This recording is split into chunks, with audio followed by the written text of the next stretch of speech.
Hello and welcome to the Operation Bohica podcast. And I'm going to go ahead and get right to the point of this video. I'm going to give my honest opinion about the third fight between Amanda Serrano and Katie Taylor, a fight that drew a lot of numbers. And you have to give both women credit, Katie Taylor as well as Amanda Serrano. Both of them, especially with the first two fights, have elevated women's boxing to a level that 15, 20, 25 years ago, if you had told me that women's boxing would have become as popular as it is and has become, I think people would have, I think I and a lot of other people would have laughed off that idea. And not just them, you have to give credit also to Clarissa Shields and Alicia Baumgartner. But let's just go ahead and focus on this third fight. I will say that I have not sat down and watched the first Taylor Serrano fight. I've seen a couple of highlights, and I've seen that it was a very close fight, and so Katie Taylor was uh, ended up being the winner and was given the decision win. I did see the second fight, which, if you remember, was on the undercard of the Jake Paul Mike Tyson fiasco, because that was not a fight, that was a fiasco. But that's another uh, video for another day if I decide to make one. In that second fight, it was just an all-out brawl, and there was a lot of controversy as far as Katie Taylor being awarded the decision victory. In my opinion, I think Katie Taylor did.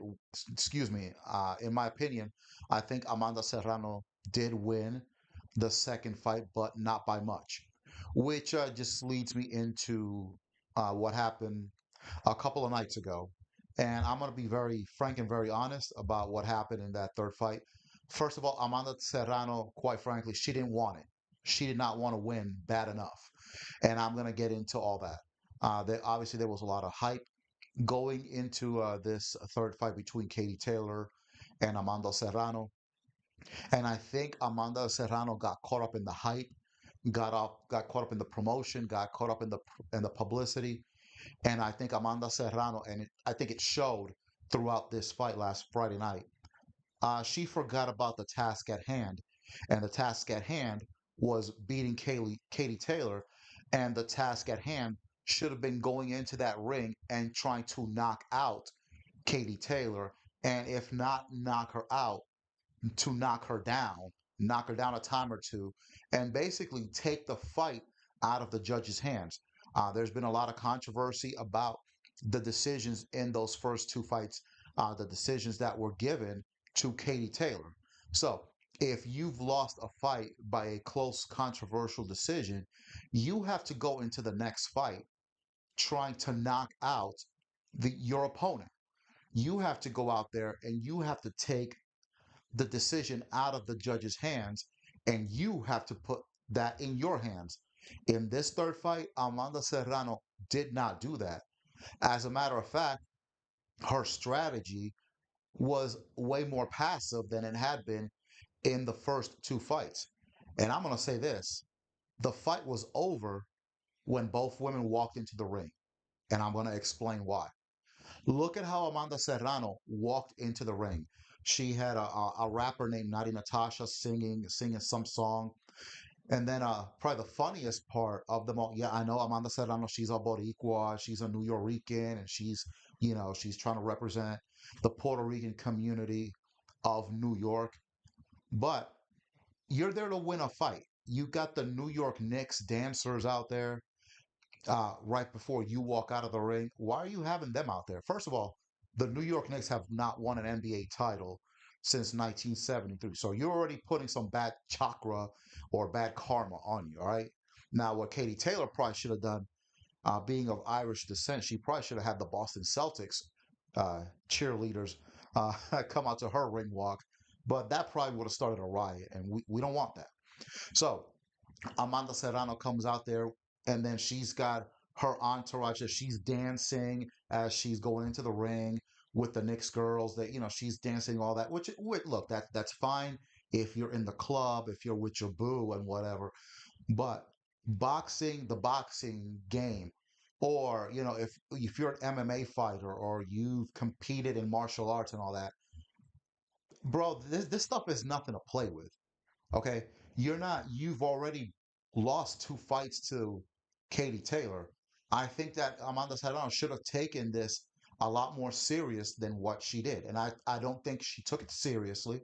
I don't think she wanted to win as bad as she may have wanted to win the first two fights. And it showed in the ring walk. Her walk to the ring told you everything that you needed to know. And quite frankly, I'm going to say it again, I don't think she wanted to win. Then you look at Katie Taylor's ring walk. It was very simple. She didn't come out with no. I'm not from Ireland. I'm assuming that they use bagpipes and all that stuff like the Scottish does. I'm probably wrong. But you notice she came out by herself. She had her entourage behind her because Katie Taylor's the star, not Amanda Serrano. Amanda Serrano had Nadi Natasha and the Knicks dancers out there. So no, right then and there, you kind of already knew where the fight was headed. So we get to the fight, and like I said, you are 0-2 against Katie Taylor. Okay, you have lost two very close decisions. Like I said, I don't know about the first fight, but the second fight, a very controversial decision. A second fight, which I feel Amanda Serrano eked out Katie Taylor. But what did you do? Instead of being aggressive like you had been in the first two fights and turning that fight into basically a phone booth fight, you basically fought Katie Taylor's fight. That's on you, and that's on your corner. You need to fire that cornerman. That was not going to work. You basically fought Katie Taylor's fight. And then another thing, did you notice that Amanda Serrano was throwing as a southpaw, she's throwing the right left combinations, and you're throwing those combinations, and Katie Taylor is nowhere within striking range. I mean, Katie Taylor's pretty much in Dublin, Ireland. Amanda Serrano's out there punching air time after time. I can understand if you're trying to throw a jab out there to measure the distance between you and your opponent. But you've already gone 20 rounds with Katie Taylor. You should know at this point, you should know the distance between you and her and how to get within there to, be able to land a punch.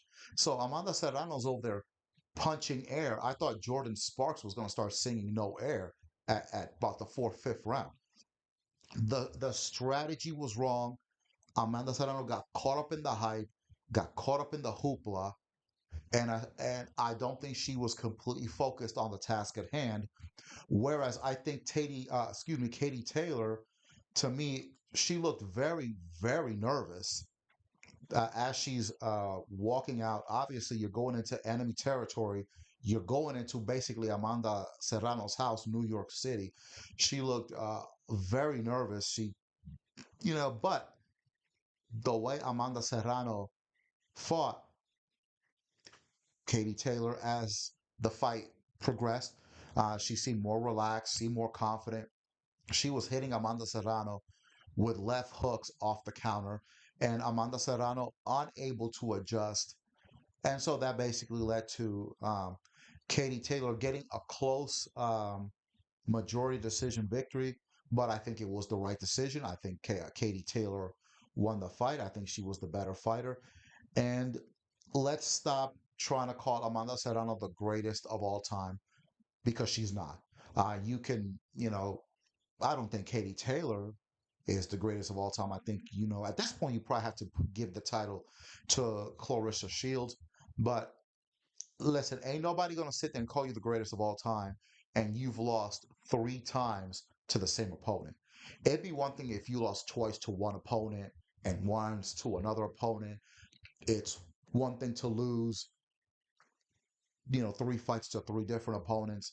Okay, Muhammad Ali's got what, six losses in his career. No one's questioning his greatness. Sugar Ray Robinson has got losses on his record. No one's questioning his greatness. Um, Henry Armstrong has multiple losses. You get the picture. In boxing, to be considered the greatest of all time or to be an all-time great, you don't have to be undefeated. You're going to have a couple of losses, but when I mentioned these aforementioned fighters, to the best of my knowledge, they don't have three losses against the same opponent. So this fight, basically, I think Amanda Serrano's legacy has been permanently tarnished, and there's no need for a fourth fight. Both ladies have said that there will not be a fourth fight. I think they're tired of looking at each other. They're probably tired of seeing each other. They're tired of being around each other. Do I think they hate each other per se? I would say no, but I'm sure they want to go about 10 years without seeing each other. But I think Amanda Serrano should have just let it go after the second fight. I think in the eyes of the general public, she won the second fight, and I think that should have. I think that should have been it. You could make a good case that the second fight should have been a draw, and then you go into the trilogy. But all the Amanda Serrano fans out there, you can be in your feelings all you want, but the facts are that Amanda Serrano is 0 and 3 against Katie Taylor. Those are my thoughts. Like, comment, subscribe to the Operation Bohica podcast.